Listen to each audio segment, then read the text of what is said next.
Look what happens when you take olive oil every day. I did not know it either. Olive oil is one of the oldest vegetable fats and makes up the main source of lipids in the Mediterranean diet. The great benefits it has brought to our health have long been proven. Several studies have demonstrated the nutritional qualities of olive oil and proven that its consumption influences in a positive way in the prevention of cardiovascular diseases. There are different types of olive oil. Everything will depend on the mode of extraction or processing, the extra virgin olive oil being the purest, as it is extracted by cold pressing and is the most beneficial. 1. Prevents aging. If applied directly to the skin, it protects against the harmful effects of free radicals by delaying aging. 2. Prevents stroke.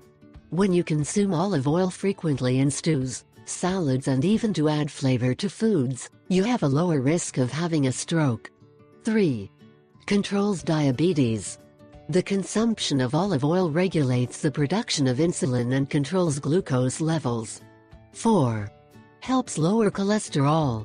With 2 tablespoons a day you consume in salads, this will help reduce LDL bad cholesterol levels without affecting HDL good cholesterol. 5. Preserve the bones. If you consume 1 to 2 tablespoons of olive oil, it prevents bone loss and prevents osteoporosis.